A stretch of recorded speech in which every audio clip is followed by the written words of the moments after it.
News ಕನ್ನಡಕ್ಕೆ ಸ್ವಾಗತ. ರಾಜ್ಯ ರಾಜಕಾರಣದಲ್ಲಿ ದೊಡ್ಡ ರಾಜಕೀಯ ಬೆಳವಣಿಗೆ ಆಗಿದೆ. ವಿಧಾನ ಪರಿಷತ್ ಚುನಾವಣೆಯಲ್ಲಿ ಅಡ್ಡ ಮತದಾನ ಮಾಡಿದ ಶಾಸಕರ ವಿರುದ್ಧ ಕೇಂದ್ರ ಸಚಿವ ಹಾಗೂ ಜೆಡಿಎಸ್ ನಾಯಕ ಎಚ್.ಡಿ. ಕುಮಾರಸ್ವಾಮಿ ತೀವ್ರ ಆಕ್ರೋಶ ವ್ಯಕ್ತಪಡಿಸಿದ್ದಾರೆ.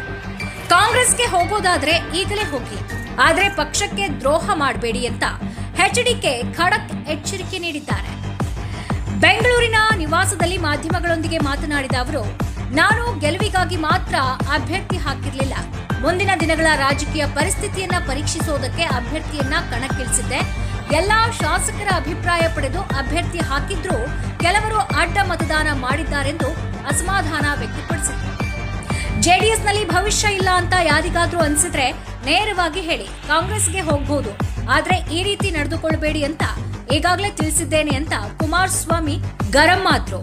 ಈಗಾಗಲೇ ಅಡ್ಡ ಮತದಾನ ನಡೆದಿದ್ದು, ಅಡ್ಡ ಮತದಾನ ಮಾಡಿದವರ ಪತ್ತೆಗೆ ಬಿಜೆಪಿ 3 ಸದಸ್ಯರ ತಂಡವನ್ನ ರಚಿಸಿದೆ.